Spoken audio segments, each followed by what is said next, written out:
صل علی محمد وعلی محمد ما وعجل شاء فرجہ. الله لا حول ولا قوة إلا بالله العلي العظيم. أعوذ بالله من الشيطان اللعين الرجيم. بسم الله الرحمن الرحيم. والحمد لله الذي لا يبلغ مدحته القاعدون ولا يحصي نعمه العادون ولا يؤدي حقه المجتهدون. ثم الصلاة والسلام على النبي الأمي المكي المدني العربي القرشي التهامي السيد البهي والسراج المضيء الكوكب الدري صاحب الوقار والسكينة المدفون بالأرض المدينة أبي القاسم محمد اللهم صل على محمد وعلی محمد وعلى آل وعجل الطيبين فرجہ. الطاهرين المعصومين المظلومين المنتجبين ولعنة الله على أعدائهم أجمعين بے شمار. بشمار.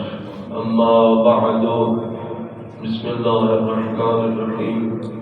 قال الله تبارك وتعالى في كتابه المتين وهو أصدق الصادقين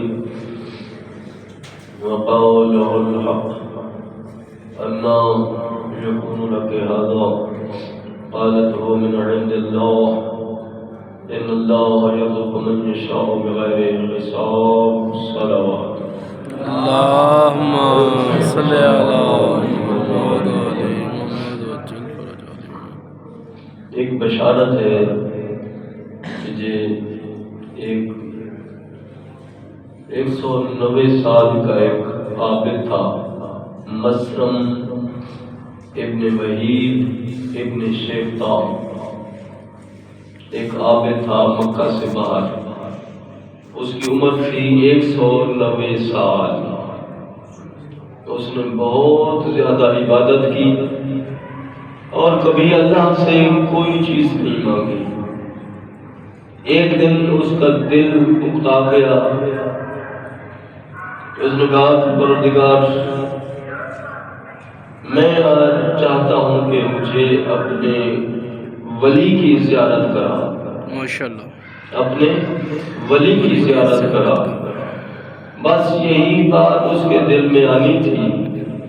ادھر کسی ضروری کام کے مسئلہ میں جناب ابو طالب مکہ سے باہر تشریف لے گئے. بس تھوڑی دیر گزری، دیکھا کہ ایک بہت بڑا اژدہا ہے. آگے چلے، وہ اژدہا بڑھتے بڑھتے وہ پیچھے ہٹتا گیا، یہ آگے بڑھتے گئے، وہ پیچھے ہٹتا گیا، حتیٰ کہ غار کے اندر پہنچ گیا وہ اور پھر غائب ہو گیا. مقصد تو وہاں پہنچانا تھا. تو جناب ابو طالب وہاں پہنچے، دیکھا کہ اس غار کے اندر آگے پھر چٹان ہے. چٹان کے اوپر ایک عابد زاہد مصروف عبادت ہے. جا کے سلام کیا. اس نے جواب دیا. پھر پوچھا کہ آپ کہاں سے ہیں؟ فرمایا کہ میں مکہ سے ہوں. اچھا، کس قبیلہ سے؟ فرمایا بنی عبد مناف سے. عبد مناف کے کس قبیلہ سے؟ فرمایا بنی ہاشم سے.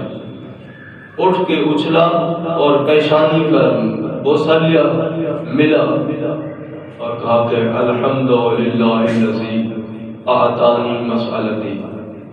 حمد ہے اس اللہ کا جس نے میرا مسئلہ حل کر دیا. کہ میں نے آج مانگا تھا کہ اللہ مجھے اپنے ولی کی زیارت کرائے، وہ ہو گئی. تو پوچھا نام؟ کا نام ابو طالب. پھر اٹھا اچھل کے پھر معانقہ بھی کیا اور پھر ماتھے کا بوسہ لیا. ماشاءاللہ. اور کہتا ہے کہ اللہم صلی علی محمد محمد کہتا ہے کہ ایک بشارت ہے. جناب ابو طالب نے فرمایا ما هو البشارت، کیسی بشارت؟ تو اس نے کہا کہ اللہم صلی علی محمد علی محمد. بشارت یہ ہے کہ یکون لی ولد، ایک بیٹا ہوگا آپ کے ہاں. یکون لک ولد، ایک بیٹا ہوگا اور نام جس کا علی ہوگا، کہ جب آپ اس سے ملاقات کریں فقرہو منی سلام، تو میرا سلام اسے دینا، اور یہ بھی کہنا کہ یشہد ان لا الہ الا اللہ ویشہد ان محمدا عبدہ ورسولہ وانک وصیہ حقا.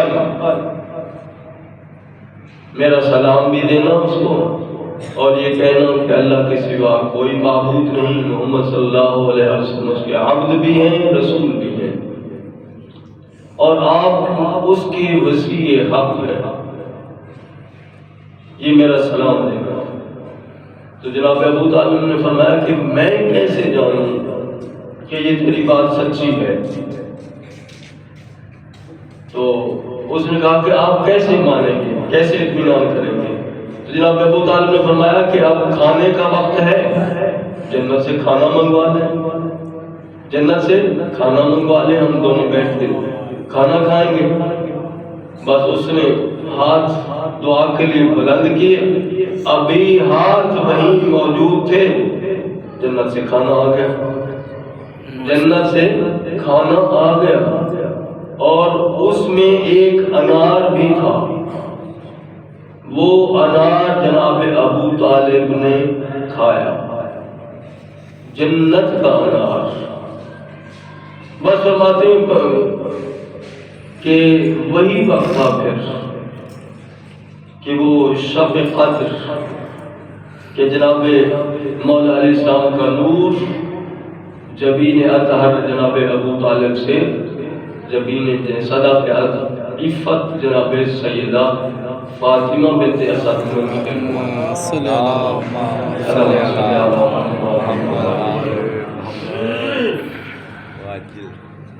کیونکہ ایک دن بیٹھے ہوئے جابر بن عبد اللہ انصاری نے کہا تھا کہ سرکار مولا علیہ السلام کے بارے میں ارشاد فرمائیں. تو فرمایا کہ آپ اس بارے میں پوچھ رہے ہیں کہ جو عالمین میں سب سے بہتر ہے، میرے بعد عالمین میں سب سے بہترین مخلوق ہیں، کہ آدم علیہ السلام سے 5 لاکھ سال پہلے میرا اور علی کا نور تھا، کچھ نہیں تھا، بس اللہ تھا، اس نے ہمیں خلق فرمایا، اور پھر ہمارے نور سے ہر چیز خلق فرمایا. صلوات پڑھا اللہم صلی علی محمد علی محمد صلی علی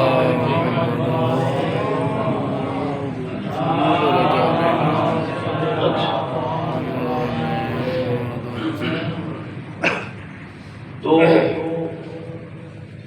یہ بشارت، حالانکہ یہ کھانا جنت کا کھانا جناب مریم کھایا کرتی تھی، جو رہتی بیت المقدس میں تھی، اس کا گھر بھی بیت المقدس میں تھا، وہیں رہتی تھی، اور کھانا جنت سے آتا تھا. جب بھی جناب زکریا علیہ السلام تشریف لے جاتے تو پوچھتے انا لک ھذا، جو میں نے آیت بیان کی تھی، قالوا انا لک ھذا، یہ کہاں سے نکالا؟ تو جناب مریم فرماتے قالت من عند اللہ ان اللہ یرزق من یشاء بغیر حساب، کہ یہ اللہ کی طرف سے ہے. قالت من عند اللہ ان اللہ یرزق من یشاء بغیر حساب، بے شک اللہ جس کی بھی چاہتا ہے بغیر حساب کے رزق عطا فرماتا ہے. یرزق من یشاء بغیر حساب.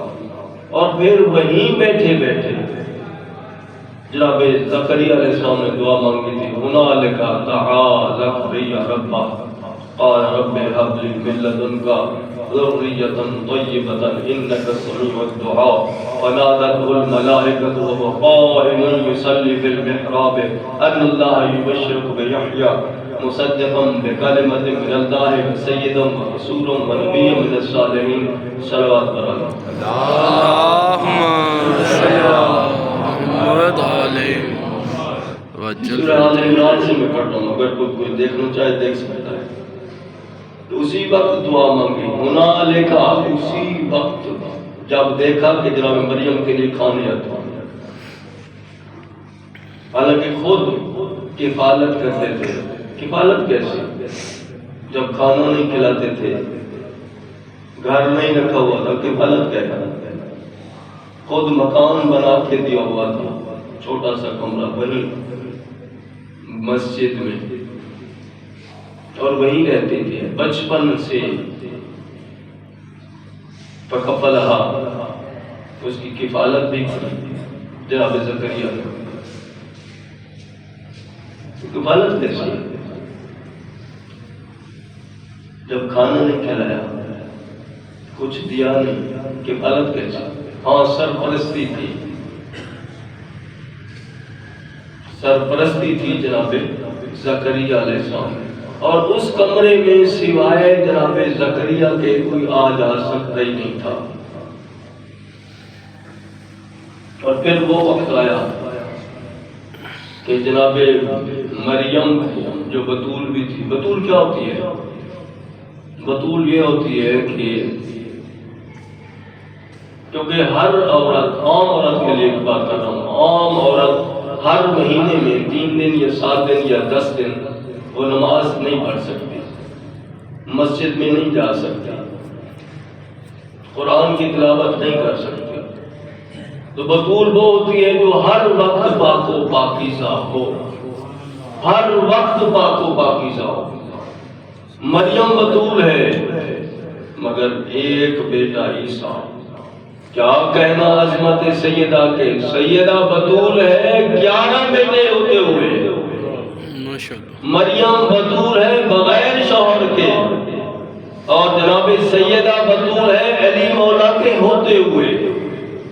اور یہ بھی فرمایا سرکار رسول خدا نے کہ کائنات میں کوئی ہمسر اور کوئی کف نہیں فاطمہ کا، اگر علی نہ ہوتے کوئی کف ہوتا ہی نہ۔